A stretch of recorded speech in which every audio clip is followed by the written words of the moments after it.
বাংলাদেশে এক হিন্দু যুবককে নৃশংসভাবে খুন করার ঘটনার প্রতিবাদে পথে নামল দুবরাজপুরের নাগরিক সমাজ। বাংলাদেশের ময়মনসিংহ জেলায় দীপু দাস নামে এক হিন্দু যুবককে পিটিয়ে খুন করার অভিযোগ উঠেছে। খুন করার পর মৃত যুবকের দেহে আগুন ধরিয়ে দেওয়া হয়। এই নির্মম হত্যাকাণ্ডের প্রতিবাদে পশ্চিমবঙ্গের বীরভূম জেলার দুবরাজপুরে প্রতিবাদী মিছিলের আয়োজন করে দুবরাজপুর নাগরিক সমাজ। মিছিলে অংশগ্রহণ করেন এলাকার মানুষ। মিছিল শেষে দীপু দাসের স্মরণে মোমবাতি জ্বালিয়ে নীরবতা পালন করা হয়। স্মরণ সভায় উপস্থিত ছিলেন দুবরাজপুর বিধানসভার বিজেপি বিধায়ক অনুপ সাহা, যদিও এই বিষয়ে তিনি কোনো মন্তব্য করতে চাননি। ঘটনাটি নিয়ে বাংলাদেশের সংখ্যালঘু নিরাপত্তা নিয়ে নতুন করে প্রশ্ন উঠেছে। সমস্ত মানুষকে এই প্রতিবাদ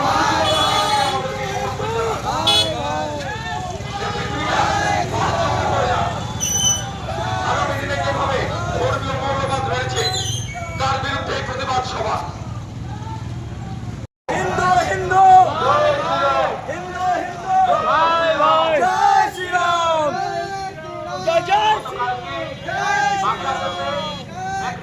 হিন্দু ধর্মাবলম্বী নাগরিক দীপু দাসের উপর অমানবিক অত্যাচারের, তাকে জ্যান্ত পুড়িয়ে মারার ঘটনা যে ঘটেছে তা আপনারা শুনেছেন। তারই প্রতিবাদে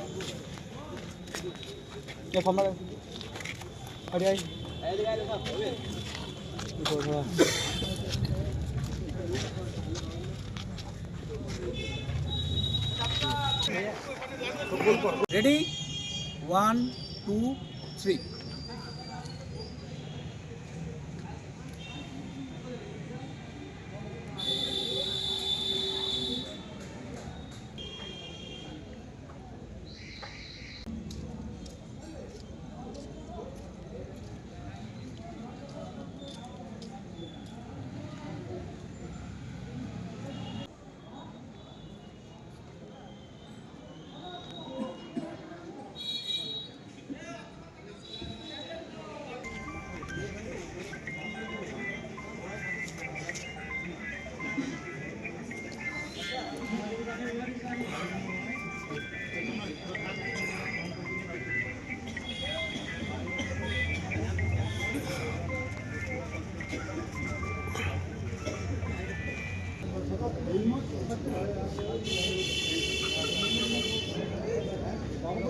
গতকাল বাংলাদেশে এক নিরীহ হিন্দু ধর্মাবলম্বী ব্যক্তি দীপু দাসের উপর যে অন্যায়ভাবে অত্যাচারভাবে তার প্রাণ কেড়ে নেওয়া হয়েছে, তারই প্রতিবাদে আজ দুবরাজপুরের হিন্দু সমাজ এক হয়ে পথে নেমেছে, যাতে ভবিষ্যতে এই ধরনের ঘটনা না ঘটে, জেহাদিরা যাতে আর নিরীহ হিন্দুদের প্রাণ নিতে না পারে, তারই প্রতিবাদে হিন্দু ধর্মের সমস্ত ভাই বোনেদের এক করার উদ্দেশ্যে আমরা সবাই একত্রিত হয়েছি এবং এই জেহাদির বিরুদ্ধে আমরা একটা প্রতিবাদ আন্দোলন গড়ে তুলছি। আমরা আজকের যে এই প্রতিবাদ মিছিল, এটা হিন্দুত্ববাদী দুবরাজপুর হিন্দু সমাজ, আমরা সবাই এক হয়ে পথে নেমেছি।